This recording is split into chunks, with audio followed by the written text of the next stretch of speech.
So hello everyone, welcome back to the channel. और आज का जो हमारा टॉपिक है वो है एनपीओ। नाम सुनते ही सिटी बिटी सब गुल हो जाती है भाई। खाली पोस्टिंग इधर उधर करके कैसे कैसे मार्क्स ले लूं, इतना ही आप ध्यान रखते हो। अगर ये आपका प्रॉब्लम है क्या, तो सोल्यूशन आपको मैं देता हूँ। पूरा 12 का 12 निकालेंगे, 11.5 भी नहीं, पूरा 12 का 12। सिर्फ 2 वीडियो लगेगा, सिर्फ 2 वीडियो, 2 लेक्चर। और 2 लेक्चर में आपके मैक्सिमम जो भी डाउट है ना, वो यहां से इरेज करेंगे अपन। अब करना क्या है, ये पहला लेक्चर जो मैं बेसिक्स दूंगा कि आपको क्या करना है, कैसे करना है, टॉपिक क्या है, उसके किससे रिलेटेड है ये टॉपिक, उसके बारे में थोड़ा सा जानेंगे। और इसके बाद एक नया वीडियो बनेगा, वो बनेगा लेक्चर पे कि इसको किस तरह से सॉल्व करते हैं, उसके पीछे का लॉजिक क्या है। तो मोस्ट इंपॉर्टेंट थिंग अकाउंट्स में जो आप करते हो, जो आपको ध्यान रखना है कि प्लस कर ले, माइनस कर ले, वहां से ऐड कर ले, वहां से लेस कर ले। एड लेस मत सीखो, हम अकाउंट्स के स्टूडेंट हैं। डेबिट क्रेडिट सीखो। जहां पे अपने प्लस माइनस सीख लिया ना, समझ लो कि आपकी जो नैया है ना, उसमें आप छेद कर रहे हो। और आज नहीं तो कल डूबेगी जरूर। तो अगर वो ना डूबे, उस पर अपन सील पैक लगा दे, उसके लिए आपको जरूर देखना है क्या, आपको समझना है, आपको देखना है, आपको सीखना है डेबिट और क्रेडिट। ओके, तो विदाउट वेस्टिंग आवर टाइम हम टॉपिक को स्टार्ट करते हैं। एनपीओ सबसे पहले तो नाम क्या दर्शाता है, क्या बताता है अपने को? Not for profit organisation. मतलब आप एक ऐसे अकाउंट्स, आप ऐसे फर्म का अकाउंट्स कर रहे हो जो प्रॉफिट के लिए काम नहीं करता। अब तो वो करते क्या है, तो उसके पास पैसा नहीं आता क्या, उसके पास पैसा नहीं जाता क्या? ऑब्वियसली पैसा आता भी है और पैसा जाता भी है। वो एक ऑर्गेनाइजेशन है जो सर्विस मोटिव काम कर रहा है। क्या कर रहा है? वो सर्विस दे रहा है। किनको सर्विस दे रहा है? अपने मेंबर को सर्विस दे रहा है। तो कुछ बिना चार्ज किए सर्विस दे रहा है क्या? नहीं, ऑब्वियसली नहीं, वो चार्ज करके सर्विस देता है। तो बहुत ज्यादा चार्ज करते क्या? तो नहीं, फिर से कि बहुत ज्यादा चार्ज नहीं करते, नॉमिनल चार्ज करते। कितना चार्ज करते हैं? तो उतना ही चार्ज किया जाता है जिसमें उनका सारा एक्सपेंडिचर्स क्या हो सके, निकल सके। अब मोटिव हर जगह पे हमारा क्या होता है? प्रॉफिट कैलकुलेट करना होता है। लेकिन अब चाहे वो सोल ट्रेडिंग कंसर्न हो, पढ़ा है आपने, सोल ट्रेडिंग हो, पार्टनरशिप फर्म हो, ज्वाइंट स्टॉक कंपनी हो, ज्वाइंट इन फैमिली बिजनेस हो, कोऑपरेटिव का नाम नहीं लूंगा क्योंकि वो भी सर्विस मोटिव है। तो ये जो अलग अलग ऑर्गेनाइजेशन है, इनका मोटिव होता है प्रॉफिट अर्न करना, जिसमें बहुत सारे अलग अलग ट्रांजैक्शंस है। ट्रांजैक्शंस को अपन रिकॉर्ड करके उसका पूरा बैलेंस करके देखते हैं कि प्रॉफिट कितना हुआ। यहां भी अपने को इस एनपीओ में, नॉट फॉर प्रॉफिट ऑर्गेनाइजेशन के अंदर, जो जो ट्रांजैक्शन हुए, कहां से पैसा आया और कहां पे पैसा गया है, इन सारे ट्रांजैक्शंस को अपने को क्या करना है, हमें ध्यान रखना है कि कौन सा ट्रांजैक्शन हुआ है, क्या ट्रांजैक्शन हुआ है, किससे रिलेटेड हुआ है, उन सबको रिकॉर्ड करना है। विदाउट रिकॉर्डिंग तो कुछ हुआ ही नहीं। ओके, तो सबको रिकॉर्ड करेंगे अपन और उसके पीछे का लॉजिक देखेंगे और समझेंगे कि किस तरह से उसको रिकॉर्ड किया जाता है, कौन कौन से अकाउंट बनते हैं इसके अंदर। ठीक है, वो भी अपन देखेंगे। बेसिक्स तो आपके पास होगा ही कि कौन से अकाउंट्स बनते हैं। तो ऑब्वियसली यू रिमेंबर, हमारे पास बनता है इनकम एंड एक्सपेंडिचर अकाउंट, जो अकाउंट है एक, और दूसरा बनता है बैलेंस शीट, जो कि अकाउंट नहीं है। अकाउंट पढ़ रहे थे क्या आप? वो अकाउंट नहीं है, वो क्या है? स्टेटमेंट है, which contain liabilities and asset. है ना आपके सामने, है ना? Yes, this is a balance sheet which is a statement which includes liability and asset. तो फिर इसमें डेबिट क्रेडिट नहीं होता क्या? यस, इसमें भी डेबिट क्रेडिट होता है। क्या होता है? यहाँ पे क्रेडिट बैलेंस होता है। जब आपने अगर एक आधा लेक्चर देखा होगा, पूरा प्लेलिस्ट बना हुआ है, एक वीडियो आप देखेंगे ना, बहुत सारे आपके जो डाउट है ना, इंटरनल डाउट होंगे, वो सब निकलेंगे। तो इसको क्रेडिट बैलेंस होता है और यहां होता है डेबिट बैलेंस। साइड नहीं होता है बैलेंस शीट को, credit balance and debit balance होता है। अब ये है आपके सामने, ठीक है, ये बनाना है हमको। क्या है ये है income and expenditure account. Same वो फाइनल अकाउंट किया होगा, छोटा मोटा कुछ तो आता ही होगा, बेसिक आता होगा, नहीं आता है कोई प्रॉब्लम नहीं है। फाइनल अकाउंट्स का भी मार्क्स पूरा दिलाऊंगा, एनपीओ में भी पूरा दिलाऊंगा। ठीक है, फिलहाल यहाँ पे इनकम एंड एक्सपेंडिचर अकाउंट है। कौन सा साइड है? डेबिट साइड है। बैलेंस है, साइड है, डेबिट साइड है। एक्सपेंडिचर वाला क्रेडिट साइड है। इनकम वाला nominal rule, debit all expenses and losses, credit all incomes and gain. तो जिस तरह से हमारे पास फाइनल अकाउंट के अंदर एक क्वेश्चन होता है और वो क्वेश्चन होता है ट्रायल बैलेंस। इसमें क्या होता है? तो इसमें होता है हमारे पास कैश बुक। क्या होता है? Cash book. क्या ये आपको पता है? इसका जो क्वेश्चन होता है वो होता है कैश बुक। 11th स्टैंडर्ड याद दिला देता हूं आपको, 11th स्टैंडर्ड किया है ना अपन ने, तो 11th स्टैंडर्ड में हमने एक सिंपल सा कॉन्सेप्ट किया था जिसका था कैश बुक, जिसमें हमने रिकॉर्ड किया था कैश बुक। अब कैश बुक में क्या होता है? कैश बुक में हमारे पास हम सिंपली क्या रिकॉर्ड करते हैं? कैश बुक में हम सिंपली रिकॉर्ड करते हैं रिसिप्ट एंड पेमेंट। तो वही मेरा क्या बन जाएगा? क्वेश्चन बन जाएगा। क्या आ जाएगा? ये आ गया हमारा कैश और ये आ गया बुक। ठीक है, होप यू रिमेंबर, हमारे पास कैश बुक के दो अलग अलग साइड थे। One is receipt and next one is payment. ठीक है, ये दो हमारे पास साइड थे, debit what comes in, credit what goes out. Nominal account नहीं है, कैश बुक है। क्या है? Cash book. Real account apply होता है उसके ऊपर, debit what comes in, credit what goes out. तो अब एक जो एनपीओ या नॉट फॉर प्रॉफिट ऑर्गेनाइजेशन है, वो सिर्फ क्या करते हैं, कितना पैसा आया और कितना पैसा गया, इसका हिसाब किताब रखते हैं। फिर से एक बार, कितना पैसा आया, कितना पैसा आया और कितना पैसा गया, किस किस बात के लिए पैसा आया और किस किस बात के लिए पैसा गया। एक छोटा सा बेसिक और देता हूं आपको, ठीक है। अब ये जो पैसा आ रहा है ना, इसमें दो अलग अलग सोर्सेज है, ध्यान से सुनना। ऑब्जेक्टिव से पूछता है, बहुत प्रॉब्लम होता है स्टूडेंट को, भाई अकाउंट्स है, ऑब्जेक्टिव आ गया, 20 में से 10-12 मिल जाएगा तो भी चलेगा। क्यों 10-12 मिलेगा? उसमें भी पूरा 20 मिलना चाहिए। छोटी छोटी बातों का ध्यान रखने का। कैश बुक है, ठीक है, तो कैश बुक है, डेबिट साइड है, किस किस से पैसा आता है और क्यों क्यों, किस कारण से पैसा आता है। तो पैसे आने के दो अलग अलग सोर्सेस। पहला तो पैसा आया होगा हमारे रेवेन्यू रिसिप्ट से। किससे आया होगा? Revenue receipt. या तो फिर दूसरा होगा कैपिटल रिसिप्ट। क्या अब आपको इसके बारे में पता है? दो अलग अलग तरह के रिसिप्ट होते हैं। कौन सा रिसिप्ट समझाया? Revenue receipt and capital receipt. अब रेवेन्यू रिसिप्ट मतलब क्या होता है? जो बार बार आता है एनपीओ के अंदर। फिर से एक बार, एक कॉन्सेप्ट जो सबका दिमाग हिला के रख देता है, नेशन टेंशन सब्सक्रिप्शन। क्या बोला? Nation tension subscription. उसका सोल्यूशन देगा निखिल सर, ठीक है। फिलहाल रेवेन्यू है, रिसिप्ट है, कैपिटल रिसिप्ट है, रेवेन्यू रिसिप्ट है। अब ये दोनों जो चीजें है ना, ये दोनों सोर्स से पैसा आता है, ये दोनों सोर्स से पैसा आता है। इसका एग्जांपल में ले लो सब्सक्रिप्शन। अब सब्सक्रिप्शन का मतलब क्या होता है? सब्सक्रिप्शन इस ऑर्गेनाइजेशन के मेंबर्स जो होते हैं, वो मेंबर बनने के लिए हर महीने या हर साल का उनको कुछ तो भी एक अमाउंट देते हैं। अगर आपको इस एनपीओ का सर्विस, इस ऑर्गेनाइजेशन का सर्विस अगर आपको चाहिए, तो ऑब्वियसली आपको उसका मेंबर बनना पड़ेगा, और मेंबर बनने के लिए आपको देना पड़ता है क्या? सब्सक्रिप्शन। क्या देना पड़ता है? सब्सक्रिप्शन, ठीक है। अब इसके अंदर बहुत ज्यादा कॉम्प्लिकेशंस है। इसके लिए एक छोटा सा वीडियो है मेरे पास, मैं आपके साथ शेयर करूंगा, ठीक है। वो सुनना और समझना कि सब्सक्रिप्शन कॉम्प्लिकेट भी है और उसको, उसका कॉम्प्लिकेशंस पूरा सॉल्व भी करके रख दिया है, ठीक है। देता हूं मैं डिस्क्रिप्शन बॉक्स में। फिलहाल तो सब्सक्रिप्शन है, यह सब्सक्रिप्शन हर वो मेंबर से हम क्या करते हैं? कलेक्ट करते हैं, जो कि रेवेन्यू है, जो हर साल मिलता है और हर मेंबर में मिलता है, हर महीने मिलता है, ठीक है। किसी के पास बहुत सारा पैसा है तो साल में दे दिया, किसी के पास कम पैसा है हर महीने देंगे। Next, capital receipt. बैंक से आपने लोन ले लिया, क्या ले लिया? बैंक से लोन लिया, या तो फिर दूसरा कोई रिसिप्ट होगा जो वन टाइम आता है। कैसे आता है? वन टाइम, ठीक है। तो ऐसे को, या फिर कैपिटल हो गया। कैपिटल तो यहां पे वैसे आपको मिलेगा नहीं रिसिप्ट में, जो आप बैलेंस शीट से आप चेक कर सकते हो, ठीक है। तो यहां पे आने वाला हर वो पैसा जो वन टाइम आएगा, ठीक है, बैंक लोन हो गया, और एक डोनेशन। क्या गया? Donation. Life membership fees, life membership fees, ये सब क्या है? कैपिटल इनकम है।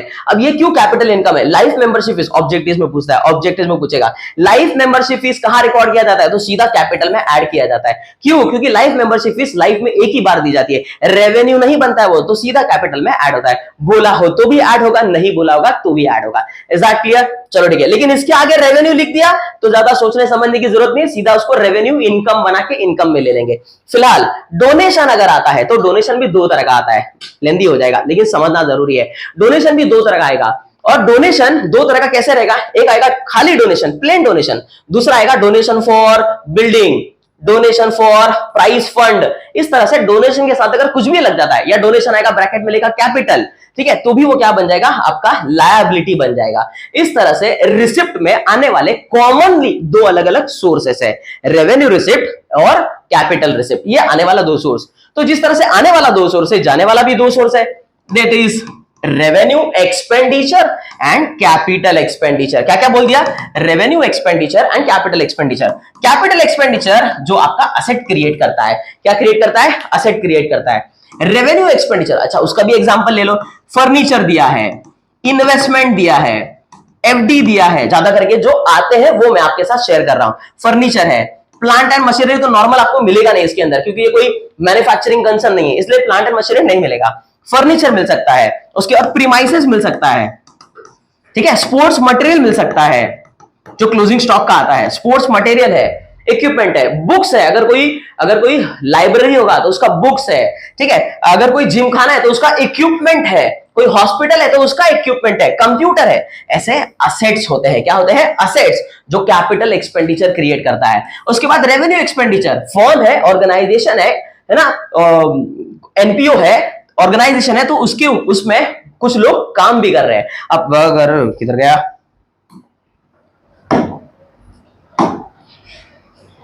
टेक्नोलॉजी तो अब अगर रेवेन्यू है तो रेवेन्यू में वो फर्म है, लोग काम कर रहे हैं, तो काम अगर कर रहे हैं तो उनको सैलरी दी जाती है। ओके, सैलरी है। फर्म अगर रेंट पे है तो रेंट दिया जाएगा, इलेक्ट्रिसिटी का बिल दिया जाएगा। इन शॉर्ट ये है क्या, revenue expenditure are those expenditure which are paid recurring in nature, बार बार पे किया जाता है। ऐसे एक्सपेंसेस को क्या कहा जाता है? Revenue expenditure. Capital expenditure are those expenditure which are non recurring in nature, उनका यूज रिकरिंग है, बार बार आप यूज कर सकते हो। इन सारी चीजों को बार बार यूज कर सकते हो, इनको बार बार यूज नहीं कर सकते कि एक महीने का सैलरी दिया, काम करा रहे हो। एक महीने का सैलरी दिया तो एक ही महीना काम करा सकते हो। एक बार आए गए ट्रैवलिंग एक्सपेंसेस किया तो एक ही बार का पेमेंट देके एक ही बार सर्विस मिलेगा। Is that clear? लेकिन आप गाड़ी खरीद लेते हो तो घूमते रहो, पूरा इंडिया घूमा, क्या फर्क पड़ता है? पेट्रोल डालना पड़ेगा, ठीक है। तो रेवेन्यू एक्सपेंसेस है, कैपिटल एक्सपेंसेस है, ठीक है। रेवेन्यू एक्सपेंडिचर है, कैपिटल एक्सपेंडिचर है। अब छोटा सा हमारे पास क्या है, फॉर्मेट है जो टेक्सचुअल है, ठीक है। ये क्या है हमारे पास, हमने देखा कि हमारा क्वेश्चन किस फॉर्म में होगा। हमने क्या देखा, हमारा क्वेश्चन किस फॉर्म में होगा, किस फॉर्म में होगा। अब तक तो ये समझ में आ गया कि हमारा जो क्वेश्चन है वो कैश बुक है। अब कैश बुक में से हमको दो चीजें मिलेंगी, एक्सपेंडिचर्स मिलेगा, क्या मिलेगा? एक्सपेंडिचर्स मिलेगा और असेट मिलेगा। क्या मिलेगा? एक्सपेंडिचर मिलेगा और असेट मिलेगा। अब एक छोटी सी बात आपको मैं यहां पे समझाता हूं।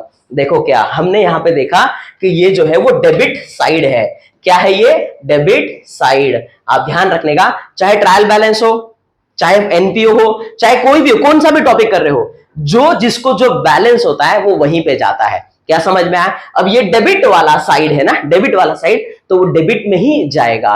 और जो क्रेडिट वाला साइड है, ये वाला क्रेडिट वाला साइड, वो क्रेडिट में ही जाएगा, ठीक है। अब मैंने आपको ये समझा दिया, डेबिट वाला डेबिट में जाएगा, क्रेडिट वाला क्रेडिट में जाएगा। फॉर एन एग्जाम्पल, हम हमारे घर में जाएंगे तो ऑब्वियसली मैं मेरे घर में रह जाऊंगा, लेकिन अगर कोई दूसरा मेरे घर में आएगा तो अपन उसको रखेंगे क्या? जिंदगी भर रख लिया क्या? नहीं ना, अपन उसको भगा देंगे इन द सेंस, तू तेरा काम हो गया, अभी आ गया, फिर चले जा। तो जो सेम बैलेंस है, जो मेरे घर का है वो मेरे पास आएगा, और जो मेरे घर का नहीं है वो आएगा भी तो उसको अपन वापस भेज देंगे, ठीक है। फिलहाल हम कहां डिस्कस कर रहे थे? हम डिस्कस कर रहे थे हमारे पास क्या है, एक छोटा सा इनकम एंड एक्सपेंडिचर अकाउंट है, जहां पे क्या है, दुनिया भर के एक ऑर्गेनाइजेशन एनपीओ किस किस तरह के एक्सपेंसेस कर सकता है वो है। जैसे एम्प्लॉय है तो सैलरी पे करेगा, स्टेशनरी आपको नॉर्मली समझ में आता है। अच्छा, बाइफरकेट करने के लिए रिसिप्ट एंड पेमेंट में आए हुए हर चीज को आपको बाइफरकेट करना है, मतलब अलग अलग जगह पहुंचाना है। कहां कहां पहुंचाना है? एक तो हो गया आपका इनकम एंड एक्सपेंडिचर अकाउंट, दूसरा हो गया बैलेंस शीट। कहां पहुंचाना है? एक हो गया इनकम एंड एक्सपेंडिचर, दूसरा हो गया बैलेंस शीट। अब इनकम और एक्सपेंडिचर पहुंचाने के लिए या बैलेंस शीट में पहुंचाने के लिए आप सिर्फ टर्म जिसको आपको लेके जाना है उसको आप रीड करो, उसको आप एनालाइज करो, उसको समझो कि वो है क्या, किसके बारे में बात कर रहा है ना। से फॉर एग्जांपल, मैंने रिसिप्ट एंड पेमेंट में पेमेंट साइड ये सैलरी पढ़ा। क्या पढ़ा अपन ने? सैलरी। तो सैलरी खर्चा है, जो मेरे एम्प्लॉय में, जो मेरा फर्म मेरे इंडस्ट्री में काम कर रहा है, इंडस्ट्री नहीं ऑर्गेनाइजेशन में, जो मेरे ऑर्गेनाइजेशन में काम कर रहा है उसको मैंने सैलरी दिया तो मेरे लिए खर्चा है तो डेबिट हो गया, ठीक है। ऑफिस में आने वाला प्रिंटिंग एंड स्टेशनरी है, रेंट पे होगा प्रॉपर्टी तो रेंट भरूंगा, लोन अगर लिया होगा तो उस पर इंटरेस्ट देना पड़ेगा। कन्वेंस मतलब आने जाने का खर्चा होता है। अब आने जाने का खर्चा हम दो अलग अलग, कंपनी होती है, ऑर्गेनाइजेशन होता है, उसमें दो अलग अलग लेवल के लोग काम करते हैं। जो ऑफिसर लेवल के जो लोग होते हैं उन्हें जो दिया जाता है ट्रैवलिंग एक्सपेंसेस, उसे कन्वेंस कहा जाता है। और जो लोअर लेवल के लोग होते हैं उन्हें जो ट्रैवलिंग एक्सपेंसेस दिया जाता है उसको ट्रैवलिंग एक्सपेंसेस ही कहा जाता है। फिलहाल रेंट, रेट्स एंड टैक्सेस हो गया।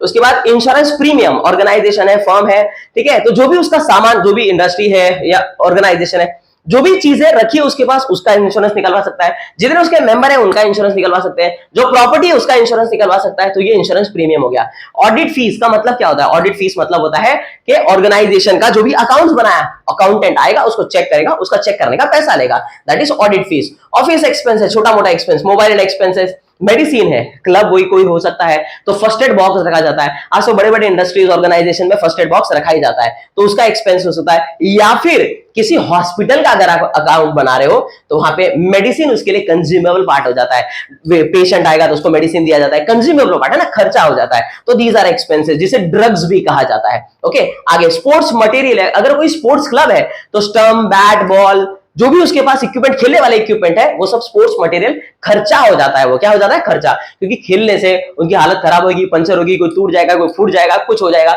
ओके, नेक्स्ट वन, ये पूरा उसका एडजस्टमेंट है, जब आएगा तब डील करेंगे। फिलहाल मेंटेनेंस का काम है, इलेक्ट्रिसिटी का चार्ज, जैसे समझे वाली बात है। न्यूज़पेपर, पीरियोडिकल्स है, अगर आप किसी क्लिनिक में जाते हो, डॉक्टर के पास जाते हो, तो न्यूज़पेपर, वहां पे बैठने के लिए, टाइम पास करने के लिए मैगजीन्स या न्यूज़पेपर रखते ही है।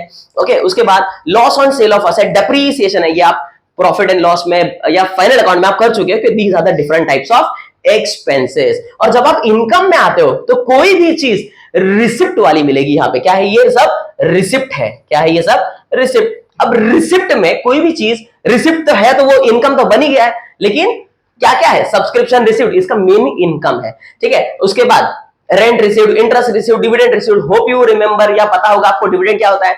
अगर किसी फर्म का या एनपीओ का ही उसके पास एक्स्ट्रा पैसा आया होगा या बचा होगा, जिसको सरप्लस कहा जाता है, प्रॉफिट नहीं कहा जाता है, बचा हुआ पैसा मतलब सरप्लस कहा जाता है। तो सरप्लस पैसा, किसी कंपनी के शेयर खरीद लिए, शेयर पे मिलने वाले रिटर्न को कहा जाता है डिविडेंड। गवर्नमेंट ग्रांट का मतलब होता है जो भी ट्रस्ट गवर्नमेंट उसको फाइनेंशियली असिस्ट करता है, सपोर्ट करता है, उसे गवर्नमेंट ग्रांट कहा जाता है। जनरली मतलब हर महीने मिलते रहता है। ग्राउंड है, ग्राउंड अगर रेंट पे लिया हुआ है तो ग्राउंड का रेंट हो गया। सेंट्री रिसिप्ट मतलब छोटा मोटा रिसिप्ट है। एंट्रेंस रिसिप्ट मतलब एंट्रेंस फीस। जब कोई मेंबर इनिशियल फेज पे आता है तो उसे उसका नाम एंट्री करने के लिए एज अ सम एक बेसिक एंट्री फीस ली जाती है, और उसके बाद हर महीने क्या लिया जाता है? सब्सक्रिप्शन लिया जाता है। तो ये छोटा मोटा इनकम हो गया। Admission fees same as entrance fees जैसा है। डोनेशन, इसके आगे क्या लिखा है? जनरल, मतलब हर महीने कुछ ना कुछ छोटा मोटा मिलने वाला दान धर्म, जो एनपीओ या ऐसे जो नॉट फॉर प्रॉफिट ऑर्गेनाइजेशन उनको मिलते ही मिलते हैं। जिस तरह से यहाँ पे लॉस था उस तरह से यहाँ पे प्रॉफिट है। तो ये एक छोटा सा एक्सपेक्टेड के क्या क्या हमारे इनकम एंड एक्सपेंडिचर में आ सकता है। So these are all expenses. ये यहाँ पे रूल अप्लाई होता है नॉमिनल वाला, जो बोलता है debit all expenses and losses. सारे के सारे खर्चे और क्या ले लिया हमने? लॉसेस ले लिया। तो यहां पे उसका ऑपोजिट ले लिया, that is credit all incomes and gain. जितना भी इनकम है और गेन है वो सब यहां पे आ गया। अब आगे बढ़ते हैं और हम क्या डिस्कस करेंगे? Balance sheet. तो बैलेंस शीट आपने बहुत सारे सम्स में किया है। एडमिशन है, रिटायरमेंट है, डेथ है, डिसोल्यूशन नहीं है। ठीक है, उसके बाद एनपीओ जो हमारा टॉपिक चल रहा है, फाइनल अकाउंट है जिसमें आपके पास बैलेंस शीट है। तो बैलेंस शीट होता क्या है? बैलेंस शीट हर फर्म का, हर ऑर्गेनाइजेशन का एंड में 31 मार्च पे इतना इतना मेरे पास असेट या लायबिलिटी, मेरा फाइनल पोजीशन क्या है वो बताता है अपने को। क्या बताता है? Balance sheet. तो बैलेंस शीट में मेरे पास सबसे पहले ऑब्वियसली क्या मिलेगा? तो कैपिटल मिलेगा। ठीक है, ये सारी चीजें एडजस्टमेंट है जो हम सम सॉल्व करते वक्त डिस्कस करेंगे। बिल्डिंग फंड, कोई भी अगर फंड आ जाता है, जमा किया हुआ पैसा जो स्पेसिफिकली उसी काम में लाने वाला है, तो वो क्या बन जाता है? लायबिलिटी बन जाता है। बिल्डिंग फंड के लिए आया हुआ पैसा, एंडोवमेंट फंड के लिए आया हुआ पैसा, टूर्नामेंट के लिए आया हुआ पैसा, स्पेशल फंड, चैरिटी फंड, तो कुछ भी फंड अगर आ जाता है तो आप सीधा सीधा उसको कहां लेके आ जाओ? लायबिलिटी में लेके आ जाओ। क्रेडिटर्स, जिनको आपको पैसा देना बाकी है। बैंक ओवरड्राफ्ट है, अदर लोन है। बैंक ओवरड्राफ्ट, बैंक से एक्सेस निकाला हुआ पैसा जो करंट अकाउंट फैसिलिटी पे दिया जाता है। याद रखना, करंट अकाउंट होल्डर की फैसिलिटी पे दिया जाता है क्या? Bank overdraft. उसके बाद आउटस्टैंडिंग कुछ खर्चा, जो आपने सर्विस तो ले ली है दूसरों से लेकिन अभी तक पैसा उसको दिया नहीं है, तो ये हो गया आपका outstanding expenses. Pre received income मतलब क्या है? कि सर्विस ली नहीं उससे, है ना, कुछ भी आपने उसको कोई सर्विस नहीं दी लेकिन पैसा उससे ले लिया, तो ये आपका बन जाता है एडवांस इनकम, जहां पे वन वे ट्रांजैक्शन हो जाता है ना, वन वे ट्रांजैक्शन, कि यहां पे आपने उससे काम करवा लिया लेकिन पैसा दिया नहीं। सुन रहे हो क्या? क्या बोला? काम करवा लिया लेकिन पैसा नहीं दिया, that is called outstanding expenses. ये उसका उल्टा हो गया। प्री रिसीव्ड इनकम, आपने कोई सर्विस नहीं दी लेकिन एडवांस में उससे पैसा ले लिया, तो भी आपके लिए क्या बन जाता है? लायबिलिटी बन जाता है। और छोटा सा हमारे पास क्या है? यहाँ पे बैलेंस शीट है, और बैलेंस शीट में हमारा second inside that is asset. Asset वैसे पढ़ के समझ में आता है, तो ये सारी चीजें है ना असेट में cash in hand, cash at bank है, एफडी है, इन्वेस्टमेंट है, डेटर है, बिल्डिंग, प्लांट एंड मशीनरी, बहुत रेयर चांसेस है प्लांट एंड मशीनरी आने के, इक्विपमेंट है, प्ले ग्राउंड, अगर कोई स्पोर्ट्स क्लब है तो उसके पास ग्राउंड होगा ही होगा, मोटर व्हीकल, कोई भी ऑर्गेनाइजेशन हो मोटर व्हीकल लाने ले जाने के लिए रोक रखते ही है, लाइब्रेरी, कोई स्कूल है तो उसका लाइब्रेरी हो सकता है, उसके पास बुक हो सकता है, स्कूल हो या कोई क्लब हो उसके पास स्पोर्ट्स इक्विपमेंट हो सकते हैं, स्टॉक ऑफ स्टेशनरी, किसी भी चीज का स्टॉक हो, गुड्स का स्टॉक हो, मटेरियल का स्टॉक हो, स्पोर्ट्स इक्विपमेंट का स्टॉक हो, किसी भी तरह का स्टॉक अगर होता है तो वो इस साल में यूज नहीं हुआ है, अगले साल यूज हो सकता है। जो भी चीजें अगले साल इस्तेमाल में आ सकती है, यूज हो सकता है, वो आपका असेट बन जाता है। देन उसके बाद स्टॉक ऑफ ड्रग्स, जिसकी हम बात कर रहे थे, मेडिकल कोई ऑर्गेनाइजेशन होगा, मेडिकल कोई हॉस्पिटल वगैरह होगा, क्लिनिक वगैरह किसी का होगा, तो ड्रग्स उसने खरीदा होगा। जितना drugs during the year 1 April to 31 March, mark my word, आप अकाउंट्स करते हो 1 अप्रैल टू 31 मार्च, इस दौरान इस 12 महीने का जो भी खर्चा होगा वो वही रिकॉर्ड किया जाता है। इसके अलावा ना 13 महीना चाहिए ना 11 महीना चाहिए, पूरा 12 महीने का खर्चा चाहिए। तो अगर कोई ऐसी चीजें हैं जो अगले साल आप इस्तेमाल कर सकते हो, वो आपका असेट बन जाता है उस साल के लिए। देन लोन एंड एडवांस दिया हुआ है, दिया हुआ इसलिए असेट है, लिया हुआ होता तो लायबिलिटी आ जाता। अक्रूड इंटरेस्ट का मतलब, अक्यूड इंटरेस्ट का मतलब होता है इंटरेस्ट ड्यू हो चुका है इन्वेस्टमेंट पे, बैंक ड्राफ्ट, बैंक को डिपॉजिट रखा हुआ है उस पे, एफडी पे, कि इंटरेस्ट मिलना बाकी है, तो मेरा क्या बन गया, असेट। प्रीपेड एक्सपेंसेस, किसी को पहले से दिया हुआ पैसा, मतलब सर्विस उससे ली नहीं है उससे अभी तक, लेकिन पैसा उसको मैंने दे दिया है, तो अब अगर वो सर्विस नहीं देगा तो मैं मेरा पैसा उससे ले लूंगा। आउटस्टैंडिंग इनकम, क्या लिखा हुआ, आउटस्टैंडिंग इनकम, सर्विस ले लिया है सामने वाले लेकिन पैसा अभी तक दिया नहीं है, तो ये भी पैसा मेरा है। और सिंपल बाइफरकेशन है एसेट और लायबिलिटी में, जो मेरा है वो असेट है और जो दूसरे का है वो लायबिलिटी है। क्या बोला, जो मेरा है, जो भी चीज मेरी है वो सब असेट है, और जो दूसरे का है ये सब फंड है, ये सब एक पर्टिकुलर चीजों में आने वाला पैसा है। बैंक ओवरड्राफ्ट है, बैंक से लिया हुआ पैसा है तो उसको वापस करना पड़ेगा, लोन है, ओवरड्राफ्ट है, ये सारी चीजें आपको क्या करनी पड़ेगी, वापस करनी पड़ेगी। तो ये है हमारा छोटा सा क्या, एक basic information about NPO. Question मिलेगा आपको कैश बुक, क्या मिलेगा क्वेश्चन, कैश बुक, और आने वाले छोटे छोटे बेसिक से एडजस्टमेंट, मैं आपको लॉजिक समझाऊंगा कि किस तरह से आप क्या कर सकते हो, एडजस्टमेंट सॉल्व कर सकते हो। अभी फिलहाल क्या कर रहे हैं, आपको ये वीडियो मिलेगा as a basic of NPO, ठीक है। अगर अच्छा लगे तो अपने दोस्त को भी भेजना, और उसके आगे एक वीडियो मिलेगा आपको जो पूरा लेक्चर होगा, जो क्वेश्चन टेक्स्ट बुक का क्वेश्चन को हम क्या करेंगे, सॉल्व करेंगे। ये बेसिक से सीधा हम उड़ी मार रहे हैं प्रो पे, और गारंटी देता हूं आपको वो सब समझ में आएगा ही आएगा। सिर्फ ये समझना कि आप क्या बना रहे हो, जब भी आपको बाइफरकेट करना हो तो आप ये समझो कि आप क्या पढ़ रहे हो, वो किससे रिलेट करता है, क्या वो एक्सपेंसेस है, क्या वो मेरा इनकम है, क्या वो मेरा असेट है, पढ़ के लॉजिक लगना चाहिए। जैसे कि एप्पल आया तो एप्पल, लाल लाल एप्पल बन गया, हाँ फ्रूट है भाई, वेजिटेबल नहीं है, फ्रूट है, ठीक है ना। तो इस तरह से हर चीज का इमेजिनेशन होना चाहिए, कि एनालिसिस होना चाहिए कि वो है क्या। अगर आपको ये समझ में आ गया वो है क्या, तो आपको बिल्कुल भी प्रॉब्लम नहीं आएगा उसको बाइफरकेट करने में या उसको क्लासिफाई करने में कि वो जाना कहां चाहिए। एग्जैक्टली, मिलते हैं नेक्स्ट वीडियो में, जहां पे हम क्या करेंगे, एक सम सॉल्व करेंगे एनपीओ का, और पूरा मार्क माय वर्ड, अगेन मैं बोलता हूं, पूरा 12 का 12, 11.5 भी नहीं, पूरा 12 मार्क लेंगे। मिलते हैं नेक्स्ट वीडियो में, बाय बाय, थैंक यू।